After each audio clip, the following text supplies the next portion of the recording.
आहा शंख बलाहक द्वास हरिद्वास अति सुंदर भाव में आग को माड़ी चलिले। देखंतु देखंतु घंटुआ सेवक माने मो पूर्व वक्ता अनुज मिलन घटुआरी सुंदर भाव में ये घंटुआ सेवक मानकर इतिहास को आपण मान सामने रखुले। ये खरुड़ा सेवायत माने शाढ़ी बंदा सेवायत नुहंती माने शाढ़ी बंदा सेवायत है नथिबा सत्य मध्य जेतबळे पृथ्वी को आषाढ़ मासटी आसे से माने आउ घरे रही पारंती नाही। अंटारे गामुछा भिड़ी छुटी आसंती श्रीक्षेत्र को हलुथिबो अंटा बाजुथिबो घंटा आउ घंटार एकताली घंटार निनादरे सतयबा समस्तक भितरे एकाग्र भाव को द्विगुणित करी महाप्रभु आज बाहुड़ुचंती बाहुड़ा दशमी महाप्रभु पाखरे आज बाहुड़ा दशमी पावन लग्न को ये पावन चित्र को आपण माने अवलोकन करुचंती। पीतलोहित रथर शीर्ष भागरे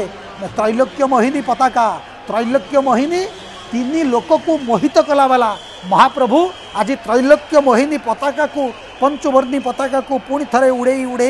आज शरधा बाली को परित्याग करी पाउसिया पोड़पिठा लोभरे घड़िए छिड़ा हेबे जोटी ताहा ही माउसी घर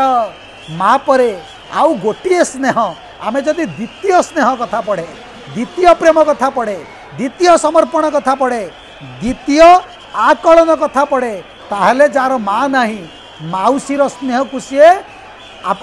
जीवन सारा पाइबा पाई ता भीतर व्याकुलता आसे। महाप्रभु को पचरा गला मार अधा किए ना मार अधा माउसी। आहा केड़े सुंदर भाव में आज पाउसिया पोड़पिठा आपण माने पोड़पिठा खाइथिबे आमे माने समस्ते जेतबळे सकाळ जळख्या करंती आमे माने जो पोड़ खाती छेनापोड़ सी पोड़टा पोड़ा ही थाए किंतु आज श्रीजीव माने पीतलोहित रथरे विराजमान करिथिबा महाप्रभु श्री जगन्नाथ आउ नीललोहित रथरे विराजमान करिथिबा बड़बाड़र सामंत बलभद्र भगवान आज जो पोड़पिठा खाइबे सी पोड़पिठा है पाउसिया पोड़पिठा पुरी लोकों को पचारे सी सुंदर भाव में कहे अरे पाउसिया पोड़पिठा कौन ना पोड़पिठा संसार रे पोड़ है पोड़ा गला से पिठा हुए से बादाम मिशिथब काजू मिशिथब सुजी मिशिथब सी सब मिश्रित द्रव्य तैयारी आम घर मानक पोड़पिठा सी पोड़पिठाटा पोड़ा है हुए किंतु ये पाउसिया पोड़पिठा लोभरे आज महाप्रभु घड़िए ठिया हेबे बड़दाण्डरे आहा इंद्र सुधा वर्षा करुचंती आद्र आद्र श्रीक्षेत्र आखि ओदा हो जाइची ये आखि केमिति ओदा होइची ना पीतलोहित रथ को देखिला परे आनंद रे आज भक्त मानकर आखि ओदा हो जाइची समस्ते दी हाथ ऊपर को टेकुचंती ये दी हाथ ऊपर को टेकिवार परंपरा केबेठू आरंभ होइची ना जेबेठू पंचदश शताब्दी चैतन्य आसिले श्रीक्षेत्र जगत को कौन जनइले ना मरहटा मानकर शासन छाड़ हो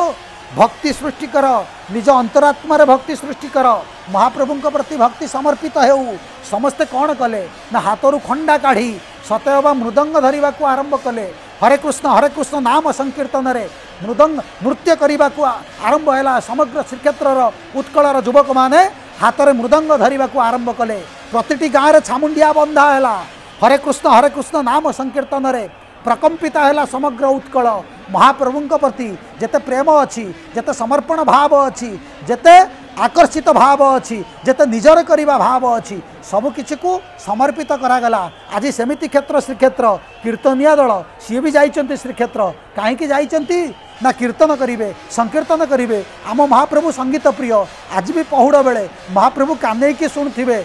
गीत गोविंद को काने की शुणुथिबे भक्त मानकर गीत को आहा केड़े सुंदर भाव में आम महाप्रभु क्या कृपा न करिसेंति समस्त को कृपा वितरण करी समस्त को कृपा प्रदान करी आज रथारूढ़ महाप्रभु बाहुड़ी जाउचंती सिंहद्वार चकड़ा को अरुण चकड़ा को सतयबा बाहुड़ी जाउचंती घड़िए छिड़ा हेबे जमिति आषाढ़ शुक्ल द्वितीय तिथिर पावन लग्न रे महाप्रभु आसीतिले घड़िए छिड़ा होइतिले कोउटी घड़िए छिड़ा होइतिले ना बड़गंडी पाखरे छिड़ा होइतिले बड़गंडी पाखरे किए थिला ना जबन भक्त सालबेग कौन लेखिले ना सालबेग लेखिले 750 कोश चाली न पारई मोह जीवा जाए नंदी घोषे थिब रही हे महाप्रभु रथारूढ़ बेले आज भी आमको सालबेग कथा मन पकईबा पड़े 750 कोश सी आसी पारु नथिले जोटी घड़िए अटकी थिले ताहा ही बड़गंडी आज